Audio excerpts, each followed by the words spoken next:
अस्सलाम वालेकुम। क्या हाल चाल, उम्मीद करता हूँ ठीक होंगे, खरीद से होंगे। मेरा नाम है जमी और मेरे साथ है शाहद चौधरी। आज जिस वीडियो में रिएक्ट करने वाला उसका टाइटल मैं आपको बता देता हूँ, बल्कि मैं नहीं बताता, आज उसका टाइटल है response to Shahryar Afridi walk off home in USA.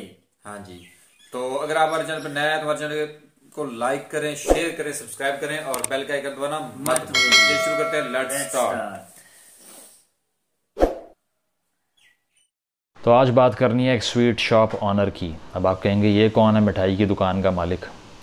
तो सोक्रेटिस जो कि ग्रीक फ़िलासफ़र है, मैं पहले भी ये बात डिस्कस कर चुका हूँ कि उसने कहा था जब इलेक्शन होगा ना तो एक स्वीट शॉप ऑनर और एक डॉक्टर खड़े होंगे उसमें, और स्वीट शॉप ऑनर इस बात पे आवाम को बेवकूफ़ बना के जीत जाएगा कि डॉक्टर तो आपका जिस्म काट के रख देता है सर्जरी करते हुए, तकलीफ़ पहुँचाता है, आपको कड़वी दवा बेचता है, आपका टेस्ट ख़राब हो जाता है मुँह का, मैं मीठी चीज़ें खिलाता हूँ, आपको खुश करता हूँ, सो वोट फॉर मी। और लोग इतने बेवकूफ़ होते हैं कि वो बातों में आके वोट दे देते हैं। उन्हें पता नहीं होता कि सिर्फ बातें हैं, काम कुम कुछ भी नहीं आता। ठीक है, तो स्वीट शॉप ऑनर की आज बात करनी है जिनका नाम है शहरयार अफरीदी।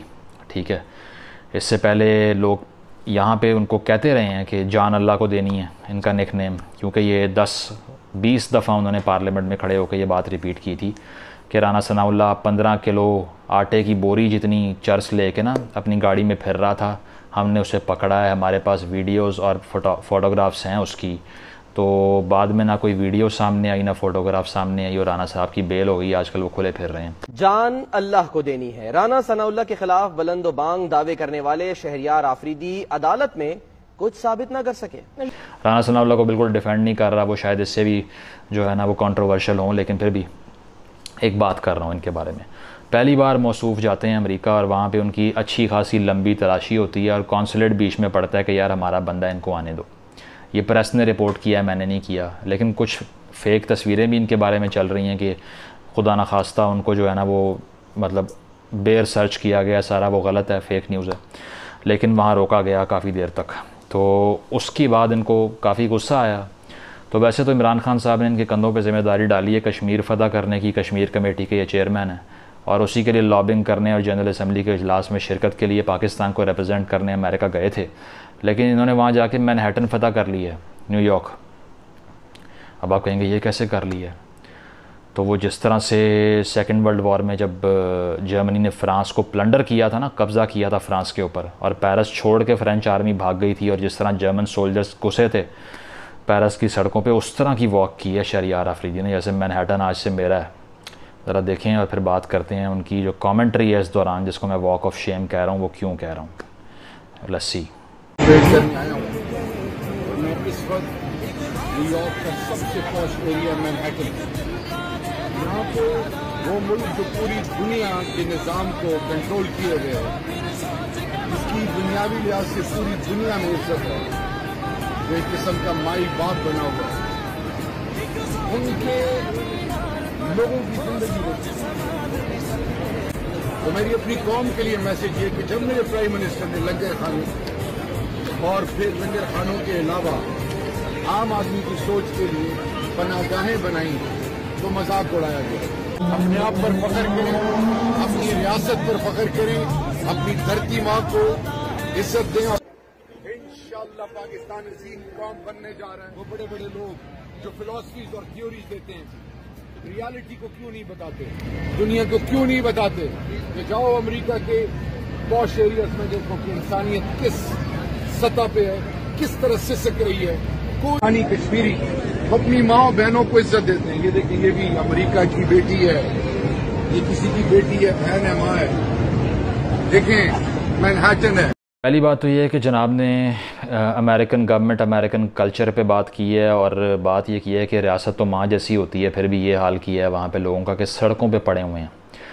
और ये सारी बात करते हुए लिवाइस की शर्ट पहनी हुई है उन्होंने, जो कि अमेरिकन ब्रांड है। कोई इंडिजिनस ब्रांड नहीं मिला उनको अमेरिका की शर्ट पहन के, मतलब उन्हीं के कल्चर पे हमलावर हो गए हैं। चले ठीक है। दूसरी बात उन्होंने ये की है कि वहाँ पर जो होमलेस लोग हैं उनकी तरफ पॉइंट कर रहे हैं, जिस तरह वीलॉगर्स नहीं बाहर निकल जाते हैं आम से, हालांकि वो भी शायद कॉन्सेंट के बगैर इशारे नहीं कर सकते होंगे जिस तरह ये करते रहे हैं वहाँ पे सोए हुए लोगों के। और ट्विटर पे भी बहुत से अमेरिकन जर्नलिस्ट ने कहा है कि भाई ये कौन है, ये कहाँ से आ गए हैं और यहाँ पे आके शेम कर रहे हैं हमारी गवर्नमेंट को। और यहीं पे आके लॉबिंग करने के लिए आए हैं, सपोर्ट हासिल करने के लिए आए हैं यहाँ पे लोगों की। तो ये बात ये करते हैं कि ये देखें सारे होमलेस लोग सड़कों पे छोड़े हुए हैं। तो पहले तो कंपैरिजन कर लेते हैं होमलेसनेस का, उसके बाद में आगे बात करेंगे। अमेरिका की 33 करोड़ की आबादी में तकरीबन 5,52,830 लोग होमलेस हैं, 5.5 लाख के अराउंड, जो कि बनता है 0.2% of the entire population. Pakistan की 22 करोड़ की आबादी में 20 मिलियन होमलेस लोग हैं, 2 करोड़ लोगों के सर पे छत नहीं है, जो बनता है तकरीबन 9 से 10% कुल आबादी का। ऐसे कंट्री से एक बंदा उठ कर गया है और वहाँ जाके कह रहा है ये देखो लोग सड़कों पे पड़े हुए हैं, घटिया है ये। तो इन लोगों की आप मिसालें देते हैं, और ये है वो बड़ी सिविलाइजेशन जो बड़े ह्यूमन राइट्स की बात करते हैं, इस तरह से ट्रीट करते हैं अपने लोगों को। दूसरी बात, इनको ये नहीं पता कि आधे से ज़्यादा लोग वहाँ पे अपने कंसेंट से पड़े हुए हैं। किस तरह? क्योंकि 2 किस्म के होमलेस लोग हैं वहाँ पे। पहले वो हैं जो कि ड्रग एडिक्ट्स हैं, और वो हुकूमत के बनाए हुए शेल्टर में क्यों नहीं जाते? क्योंकि ड्रग्स की फ्री अप्रोच वहाँ पे नहीं मिलती, आसानी से दस्तयाब नहीं होती। So they prefer to stay outside, क्योंकि बाहर भी वहाँ पे ऐसे नहीं है कोई कीचड़ गिरा हुआ है सारा, या फिर गाड़ी ऊपर से गुजर जाएगी। एक जो है ना वो कोई सेफ़ शेल्टर दे के वहाँ पर बाहर गुजारा करने को प्रेफर करते हैं बज़ाते ख़ुद, और गवर्नमेंट उनको उठा के ले जा नहीं सकती, because there is liberty in their society. दूसरे कौन है जो मेंटल हेल्थ से अफेक्टेड हैं? वो गवर्नमेंट के आइसोलेटेड 4x4 के शेल्टर्स में बैठने के शौकीन नहीं हैं। They prefer to stay on the streets, वो भी अपनी मर्ज़ी से। आपको क्या लगता है कि आपका इंटायर जीडीपी, पाकिस्तान का कुल जीडीपी 280 बिलियन है, और 2 खरब डॉलर, $2 ट्रिलियन का सिर्फ कोरोना वायरस का रिलीफ पैकेज दिया है अमेरिका ने। $2 trillion, listen to it again. ये बात कर रहे हैं कि ये लोगों को सपोर्ट नहीं कर सकते अपने। वहाँ पे हज़ारों मसाइल होंगे अमेरिका में, मैं उनको बिल्कुल डिफेंड नहीं कर रहा। मैं ये बात कर रहा हूँ कि आपकी ऑडेसिटी कैसे पैदा होगी कि आप, वो एडवर्ड्स वर्सेस गोलायत वाली बात है ना, कि आप आईना किसको दिखाने जा रहे हैं और आप रिप्रेजेंट किसको कर रहे हैं। मतलब एक ऑफिशियल टूर पे आप आए हुए हैं और इतनी अनएथिकल, अनडिप्लोमेटिक हरकत वहाँ जाके कर दी है कि लोग शेम कर रहे हैं कि यार ये किस तरह की नेशन है। सिर्फ पर्सनल ग्रज में कि आपको डबल सर्च कर लिया एयरपोर्ट के ऊपर। एंड पे कहते हैं कि बहुत इज़्ज़त हम लोग करते हैं अपने माशरे में ख़वातीन की। तो बिल्कुल सही कह रहे हैं। उसी इज़्ज़त के नाम पे तो 1000 ख़वातीन का कत्ल होता है हर साल पाकिस्तान में, जो कि दुनिया की तमाम ऑनर किलिंग्स की जो एग्रीगेट रेशो है ना उसका 25% है। Number 1 country in terms of killing women in the name of honour is Pakistan. उस कंट्री का एक वज़ीर बाहर जाके ये बात कर रहा है कि यार दुनिया में कहीं पे इतनी इज़्ज़त, ये देखो ना मैनहट्टन में भी नहीं है जितनी पाकिस्तान में औरतों की इज़्ज़त है। और दूसरी बात ये करते हैं, ये देखें एक लड़की वहाँ बैठी होती है बाहर होमलेस, तो देखें ये किसी की बहन है, ये किसी की बेटी है, ये भी किसी की माँ है। वही रॉटन नैरेटिव, वही गला सड़ा नैरेटिव की औरत का वजूद ही इसीलिए है कि वो रिलेटिव है, वो रिश्तेदार है किसी मर्द की। ओ भाई वो वहाँ पर ये बातें नहीं चलती कि सास बहू बेटी और माँ है, बीवी है, बहन है। Women is a person there, a complete person. आपके यहाँ पे नहीं होगी, वहाँ पे है। जितना मर्ज़ी वहाँ पे सेक्सुअल वायलेंस होता होगा, मैं उनको डिफेंड करने की बात ही नहीं कर रहा। मैं ये बात कर रहा हूँ कि ये नैरेटिव बाहर इंटरनेशनल लेवल पे नहीं चलता कि किसी की बहन माँ बेटी है, देखो हमने बहन माँ बेटी की बेसिस पे ख़ातून को बहुत इज़्ज़त दी है, ये माशरे नहीं दे पा रहे। मुझे समझ नहीं आती कि यार आप अगर प्राइवेट टूर पे जाएं तब भी समझ आती है। आप पाकिस्तान को जनरल असम्बली में रिप्रेजेंट करने गए हुए हैं और आप सड़कों पे शेमिंग कर रहे हैं उनके माशरे की। इतना हेटरेड और इस कदर प्रेजुडिस लेके वहाँ पे आप जाते हैं। आपको तो वो जो बाहर सड़कों पे पड़े हुए हैं ना, उनका शुक्रिया अदा करना चाहिए कि वही अमेरिकन टैक्स पेयर जो है वो पैसे किसको देता है, IMF को, और IMF आपको देता है और फिर आपको बेल आउट मिलता है। बहुत से लोग कहेंगे पाकिस्तान पे तनकीद कर रहा हूँ, लेकिन आप लोगों को यही बात समझ नहीं आती कि जब तक एक्नॉलेज नहीं करोगे कि कोई बीमारी हमें लगी हुई है तब तक उसका इलाज मिलेगा ही नहीं आपको। अकड़ते रहोगे, अगर छाती चौड़ी करके बैठे रहोगे और कहोगे कि हम दुनिया भर को हरा देंगे, उन सबसे बेहतर हैं, कल्चरली सुपीरियर हैं, हमारी रवायात और हमारा कल्चर, हमारा ख़ानदानी निज़ाम। मोनेटाइज़ कर लो फिर इस सारी चीज़ों को और अपना बेल आउट पैकेज इससे निकाल लो। क्यों जाते हो IMF के पास? तो पैसे भी वहाँ पे अमेरिकन टैक्स पेयर के खाने हैं और वहाँ जाके बातें भी। मुझे बहुत से मैसेजेस आते हैं इस तरह के कि कभी यूरोप आके देखो यहाँ पे किस तरह ख़ानदानी निज़ाम बर्बाद हो चुका है, तुम तो यहाँ बैठ के बातें करते हो। तो भाई वापस आ जाओ यूरोप से, इराक़ शिफ्ट हो जाओ, मोसल चले जाओ, कोई रक्का चले जाओ, कोई अफ़गानिस्तान में चले जाओ जो है ना वो कोई जहाँ वॉर जोन बना हुआ है, ईरान जाके बैठ जाओ अगर इतना पसंद है तो। रहते वेस्ट में हो, नेशनैलिटी वहाँ की ले लेते हो, टूर वहाँ की करते हो और थूकते भी वहीं पे हो। तो बात ये है कि अगर आपको इतना बुरा उनके टैक्स पेयर उनका सारा निज़ाम लगता है तो फिर IMF के पैसे लेना बंद कर देना आप। वही कश्मीर के लिए लॉबिंग करने बातें कर करके गए हुए हैं ये वहाँ पे, जबकि इंटायर कंट्रीब्यूशन सारे मुस्लिम कंट्रीज़ की UN के बजट में 0.7% है। अमेरिका और जापान अकेले 20% कंट्रीब्यूट कर रहे हैं और 1.5 अरब मुसलमानों की आबादी 0.7%, और फिर भी समझते हैं कि बातें करके लोग हमें कश्मीर पे हमारा साथ देंगे। फ़ंड करोगे उनको तो बात सुनेंगे ना आपकी। पावर पहले आती है, बाद में इन्फ्लुएंस आता है। आप खाली इन्फ्लुएंस चाह रहे हैं, पावर की तरफ ध्यान ही नहीं है आपका।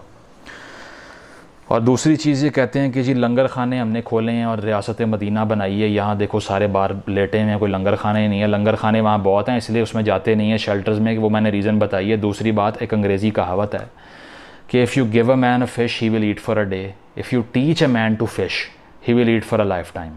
अगर एक बंदे को प्लेट में रख के मछली खिलाओगे ना कि ये ले तेरी इमदाद कर रहा हूँ लंगर खाने के तौर पे ना, जैसे लंगर खाने में कोई आता है उसको लंगर देते हैं, तो एक दिन में मछली खा के ख़त्म कर देगा। अगर उसे मछली पकड़ना सिखा दोगे सारी ज़िंदगी खाएगा। तो जो शेल्टर होम्स आपकी गवर्नमेंट ने बनाए हैं, जिसको प्राउडली आप ओवरसीज़ जाके बोस्ट कर रहे हैं, वो भिखारी पैदा करने की मशीनरी है। क्योंकि जो काम भी करेगा ना वो भी छोड़ के वहाँ बैठ जाएगा कि यार मुझे फ्री मिल जाएगा। तो स्किल बांटना था आपने, लेकिन आपने भिखारी खाने खोल ली हैं और आप उस पर प्राउड हैं। ये आपकी पॉलिसी डेप्थ है, ये आपकी परफॉर्मेंस है पॉलिसी मेकिंग की। तो मेरा ख्याल है कि पाकिस्तान को गवर्नमेंट को एक्शन लेना चाहिए इनके ख़िलाफ़ कि ये बाहर जाके ह्यूमिलिएट करके आए हैं हमें, कि डिप्लोमेटिक वैल्यूज़ को ये लोग भूल गए हैं। इन्हें पता नहीं है कि एक विजिटिंग कंट्री में एज अ डिप्लोमेट आप जा रहे हैं, या डिप्लोमेट नहीं भी हैं तो रिप्रेजेंटेटिव हैं किसी और कंट्री के, तो वहाँ पे किस तरह रिस्पेक्टफुली बिहेव करना है ये मालूम नहीं है आपको। तो मेरा ख्याल है कि इनको फ़ौरन इनकी वजारत वापस लेनी चाहिए और एक्शन होना चाहिए इनके ख़िलाफ़, ताकि दोबारा से इस तरह की नेशनल शेम हमारे ऊपर ना आए। Thank you.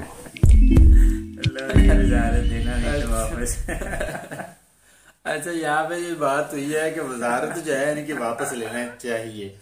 तो भैया जितने जो है हमारे वजीर हैं, मैं उनकी रिस्पेक्ट करता हूँ। मैं मतलब कल को अपने गले जो है वो कोई वबाल जो है वो डालना नहीं चाहता, लेकिन आप भी कह लें किसी को। लेकिन एक और बात है कि भाई अगर हम इस तरह वजारत लेने शुरू कर दी ना एक एक से, तो भैया एक दूसरे के खिलाफ कुत्तों की तरह लड़ेंगे। अब यहाँ पे मैंने वर्ड यूज किया है, मुझे बुरा लगा कि मैंने यूज किया, लेकिन लास्ट टाइम जो असेंबली हाल में हुआ है कि किसी की फिंगर पकड़ के उसको मरोड़ दिया, फिंगर को जो जख्मी कर दिया और एक दूसरे के साथ लड़ रहे हैं और वो बातें कर रहे हैं, गालियां निकाल रहे हैं एक दूसरे को।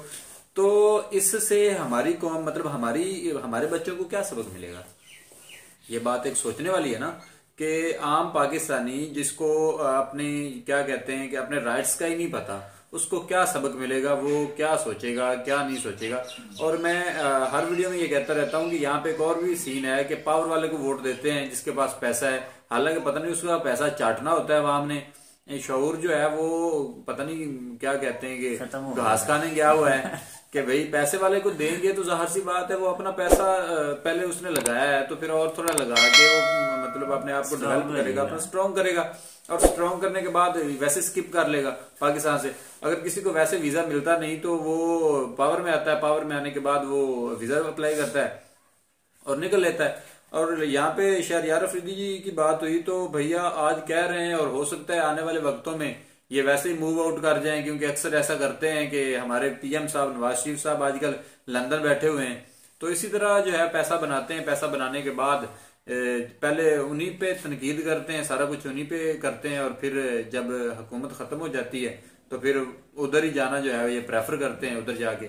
और यहाँ पे जो बात की उन्होंने घरेलू निजाम बर्बाद हो चुका है, तो भैया घरेलू निजाम जो है खानदानी निजाम आप, मैं नहीं कहता कि आप इसको छोड़ दें, आप जरूर रखें खानदानी निजाम को, लेकिन खानदानी निजाम जो है ये जस्ट ये नहीं है कि खानदानी निजाम, एक उर्दू का पैराग्राफ है आयली जिंदगी, घरेलू जिंदगी, उसको पढ़ लें। उसमें क्या होता है एक मतलब उसमें पूरी ना कह लो कि सोसाइटी की, माशरे की डेफिनेशन बताई गई है कि एक फर्द जो होता है उसका एक माशरे में जो है ना क्या किरदार होता है और वो एक माशरे को कैसे डेवलप करता है। तो हम यहाँ पे बैठे हुए हैं, इसीलिए बैठे हुए हैं, यही हमारा जो है वो क्या कहते हैं मोटिव है यहाँ पे बैठने का कि एक फर्द जो है वो पूरे माशरे को रिप्रेजेंट करता है, वो उसी को, क्योंकि वो जिसमें पला बड़ा है वो बेहतर जानता है उसको। तो जो सर मुजम्मल ने बातें की वो उनमें से मैं कहता हूं कि वो बहुत ज्यादा थी। हमारे तो क्या कहते हैं फहमो गुमान में भी नहीं था कि इस तरह की बातें होनी चाहिए। तो उन्होंने होनी चाहिए इस तरह की, क्यों नहीं होनी चाहिए? उन्होंने मैं यही कह रहा हूँ कि मतलब एक सोच, एक वे बताया हमें। आम जो एक आम पाकिस्तानी जो है वो शहरियार अफरीदी साहब, अब उनके साथ पर्सनल कुछ हुआ है पर्सनली एयरपोर्ट पर, तो उन्होंने अच्छा देखिए यहाँ पे पाकिस्तान की वैल्यू कितनी, वो पाकिस्तानी पासपोर्ट की वैल्यू कितनी गिरी हुई है कि उन्होंने देखा ये बंदा पाकिस्तान से आ रहा है, इसकी चेक करो भाई इसके साथ। अच्छा हालांकि वो गए थे मतलब एज आ पाकिस्तान को रिप्रेजेंट करने गए थे, उनके मतलब पास डॉक्यूमेंट्स होंगे, लेकिन फिर भी उन्होंने उसको माफी नहीं दी। तो यहाँ पे जो है ना, अच्छा उन्हें खुश होना चाहिए था कि भाई ठीक है आप अपनी ड्यूटी कर रहे हैं, इस पे नाराज नहीं होना चाहिए था। अच्छा एक और बात है यहाँ पे ना, गालबन अफ्रीकन को कंट्री थी, अफ्रीकन कंट्री अब मेरे ज़हन से स्किप हो गई है क्योंकि भाई साहब जो है ना वो नॉलेज ज्यादा रखते हैं और वो सर्च करते रहते हैं। उनका कोई वजीर ऐसी था, अमेरिका गया तो उन्होंने चेकिंग पे ना उसको रोका और ये वो ऐसा कुछ किया। उनको गरीब सी कंट्री अफ्रीका की, मैं ये नहीं कहता कि उन्होंने वो अच्छा किया या नहीं किया, हो सकता है अमेरिका उन पे जो है वो अलग से पाबंदी आयद कर दे और इस तरह का कुछ सीन, लेकिन वो बात कर रहा हूँ कि गैरत की। वो थोड़ी सी चेकिंग हुई, वो वापस आ गए। वापस आने के बाद उन्होंने ऐलान कर दिया कि आज के बाद कोई भी अमेरिकन हमारी कंट्री में कदम नहीं रखेगा, कि यहाँ पे नहीं आ सकता। अब ठीक है, लेकिन उनके पास अगर थोड़ी सी पावर होती। इसी तरह जो है यहाँ पे और बात ऐड करूंगा मलेशिया के जो है 93 ईयर के हैं, पता नहीं क्या वजीर आजम है, अभी बने हैं दोबारा फिर से, मतलब रिटायर हो गए थे तो अभी फिर से उनको बनाया गया है, मातीर मोहम्मद समथिंग इस तरह का नाम है कोई। उनका बता रहे थे कि वो ना इंग्लैंड गया, तो इंग्लैंड में जाके ना किसी सेक्रेटरी से उनकी मुलाकात हुई। तो वहां पे एक ना न्यूज़पेपर पड़ा हुआ था, तो वो न्यूज़पेपर पे उनकी नजर पड़ी। तो लोग पढ़ने के शौकीन होते हैं कि लोग क्या लिखते हैं, तो उस पे कुछ ना मलेशिया के बारे में ना कुछ इस तरह के आउट पटांग कोई बात लिखी हुई थी। उन्होंने ना वो सेक्रेटरी को बोला कि यार ये तुम क्या लिखा हुआ है, तुम अपने इनको रोक नहीं सकते। तो उन्होंने जो है सेक्रेटरी थे, उन्होंने जवाब दिया कि भैया हमारे यहाँ पे जो सहाफत है वो आजाद है, कुछ भी लिख सकते हैं किसी के बारे में व्हाटएवर। अच्छा वो वापस आए, वापस आने के बाद उन्होंने सिर्फ ये कहा कि जितनी भी इंग्लैंड की जो भी है ना कंपनीज है, छोटे मोटे बिजनेस है, सब बंद करवा दी। अब जो है बंद करवा दिए। वापस आई थिंक वापस आने से पहले उन्होंने एक कॉल की कि ना ये कर दो। अब जब तक वो वापस आए हैं, वापस आने से पहले एक अपोलोजाइज लेटर उनके डेस्क पे पड़ा हुआ था कि हम इसकी माफी मांगते हैं, हम इसको जो है किसी की जो है, ये बात मैं ये कर रहा हूं कि किसी, हाँ ठीक है सहाफत आजाद होनी चाहिए, सारा कुछ है ठीक है, लेकिन एक और चीज है कि किसी कंट्री को जो जब कार्टून छाप के बेइज्जत किया जाता है तो उसके पास राइट होता है कि वो इतनी पावरफुल तो होनी चाहिए ना कि वो अपनी बेइज्जती जो है वो उसको डिफेंड करे या फिर उसका जो है वो पूरा मुंह तोड़ जवाब दे। तो हमारे पास तो भाई इस तरह का कुछ भी नहीं है, हम किसी को क्या मुंह तोड़ जवाब देंगे। हमारे पास तो बस ये है कि चले गए, जाके वहां पे वो लोग शूट करना शुरू कर दिया और पीछे राहत फतेह अली खान का गाना चला हुआ था, पता नहीं क्या कर, तो बाद में याद आया और पता नहीं इस तरह का कुछ सीन चला हुआ था। खुद लगवाया होगा ना कि राहत फतेह अली खान को सुनना है साथ में। हाँ तो फिर थोड़ा सा ना पाकिस्तानी जो है वो इसको सुनेंगे तो उनको शायद गाने वाली फीलिंग, वो मेरी बात को भूल जाए और गाना जो है वो इंजॉय करें, या व्हाटएवर एडिटिंग में डाल दिया होगा वगैरह वगैरह। लेकिन जो सर है मुजम्मल साहब, उन्होंने जो बातें की वो बड़ी अच्छी थी, हमें बड़ा जो है इससे सबक मिला। और इस पे जो है मजीद जो है वो हम कमेंट जो है वो नहीं करेंगे। आप हमें कमेंट सेक्शन में बताइएगा कि आपको कैसी लगी वीडियो। मिलेंगे नेक्स्ट वीडियो के साथ, तब तक के लिए हमें दीजिए इजाजत। अल्लाह।